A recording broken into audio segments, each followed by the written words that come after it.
Salam dostlar, hər vaxtınız xeyir olsun. Bunu bütün Azərbaycan xalqına çəkib paylaşmaq istəyirəm. Nədən?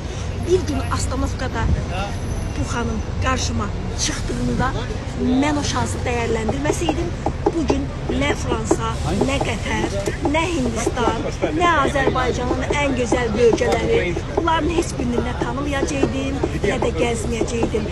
Siz də qarşınıza çıxan şansı dəyərləndirin. Forever Living'dən kim qarşınıza çıxırsa, mən də orada çalışmaq istəyirəm deyin.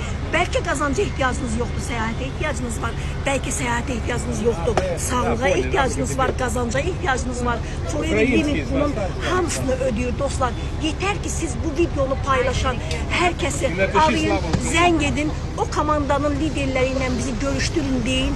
Biz sizə bütün strategiyanı, bütün projeni qarşınıza qoyub birlikdə plan cızırıq və dünya səyahətlərini kazanırsınız. Gələn dəfəki rallimiz Dubay'dır. Dubay'da bizlə səyahətdə olmaq istəyirsinizsə yazın. Bütün en güzel sözləri sən dedin. Bəli, mən də çox şanslıyam ki, komandamda sizin kimi xanımlar var. Bir gün astronotla tanış olduğum xanımla indi Paris'te gəzirəm. Görün böylüyə, doğrudan da nağıllara bənzəyir Forever Living. Müdürüm, çok şükür ki karşıma çıkmışsın o zamanda. Allah'a min kez şükürler olsun. Bu Allah'ın verdiği bir lütfiydi. Ben de onu değerlendirdim. Of, baldı, bal.